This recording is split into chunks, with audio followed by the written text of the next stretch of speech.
Conforme prometido no Instagram, eu vou falar um pouquinho mais sobre o funcionamento da mente humana.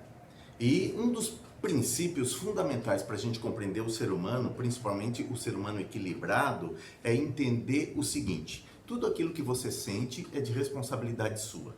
Absolutamente tudo o que você sente é de responsabilidade sua. Nós, seres humanos, nós temos uma tendência a tentar culpar os outros por tudo aquilo que a gente sente que não é bom, né?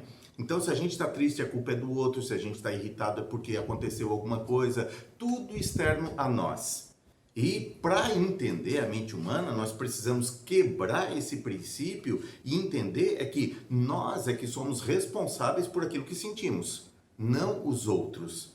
Nessa perspectiva, então, nós vamos concluir que o problema de irritação é do irritado. O problema de decepção é do decepcionado, o problema de frustração é do frustrado, de ciúme é do ciumento, de insegurança é do inseguro e por aí vai. Em toda perspectiva que a gente quiser entender o ser humano, nós precisamos entender nessa perspectiva. Você é responsável por aquilo que você sente. Por que isso? Se você tentar responsabilizar o outro por aquilo que você sente, você nada mais vai estar fazendo do que dar poder para o outro de mexer em algo em você, muitas vezes desconfortável, para estar sentindo aquilo.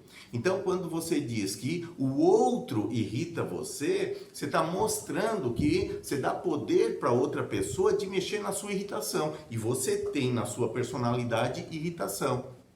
Então, a outra pessoa, percebendo que tem esse poder, ela pode usar de forma a se beneficiar e às vezes até prejudicar você.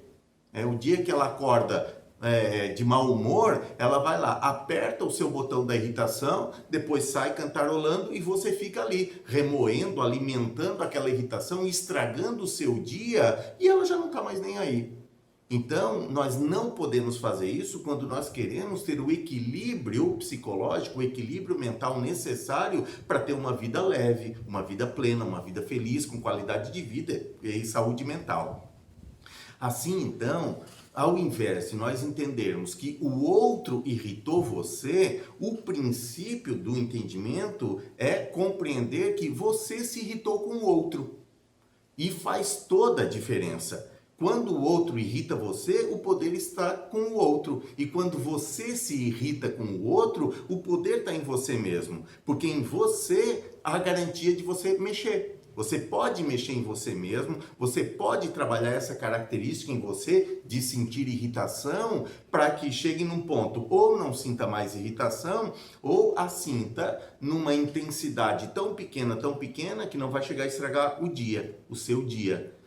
Então, assim sendo, nós vamos dar 2 exemplos aqui de como isso funciona para reforçar bastante a ideia de como funciona a mente humana nesse princípio de que você é responsável por você mesmo, por tudo aquilo que você sente.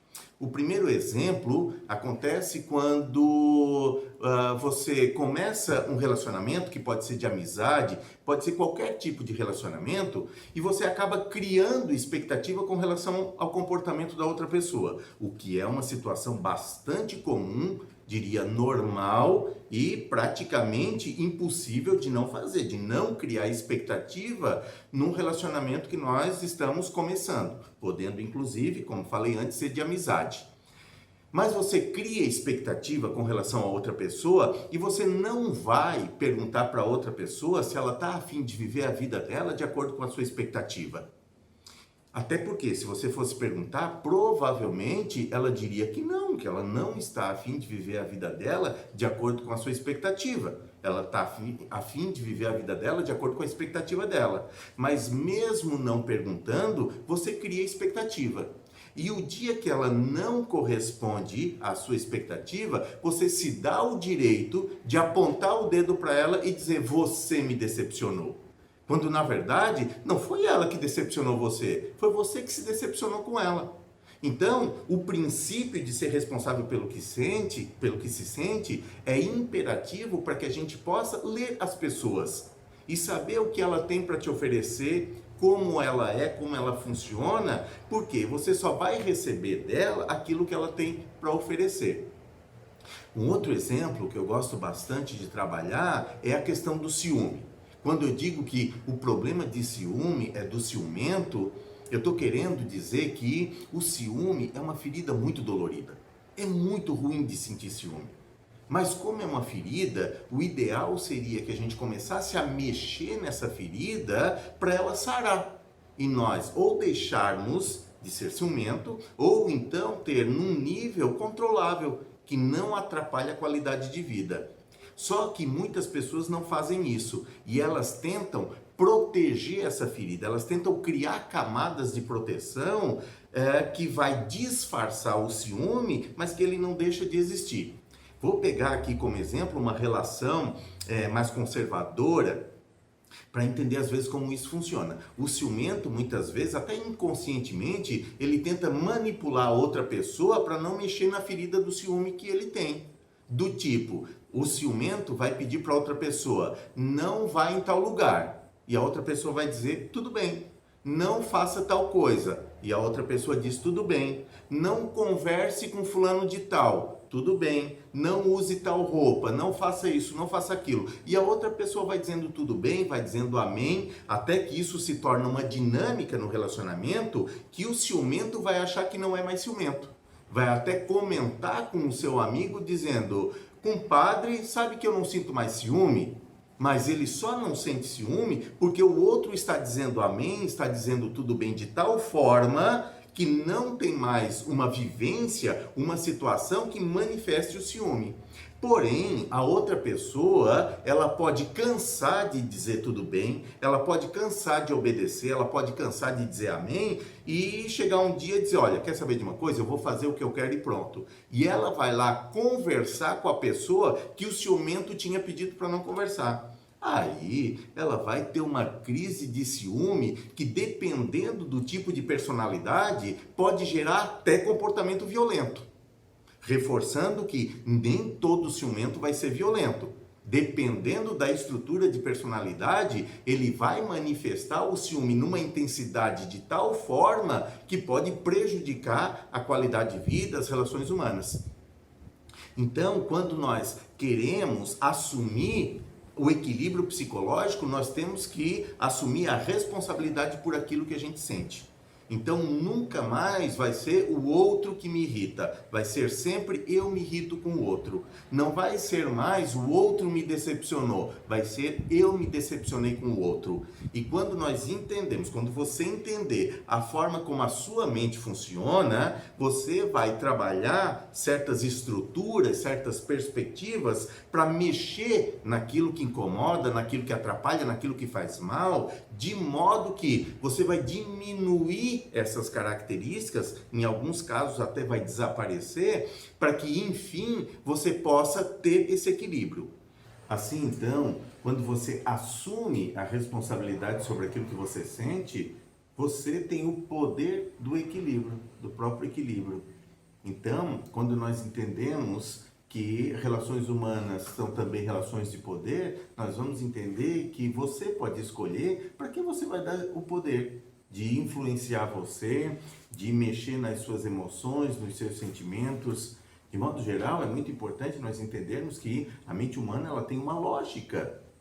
Da mesma forma como outras áreas possuem a sua própria lógica, a mente humana também tem uma lógica. A nossa intenção aqui nos nossos debates é desvendar essa lógica, entender como é que a mente humana funciona.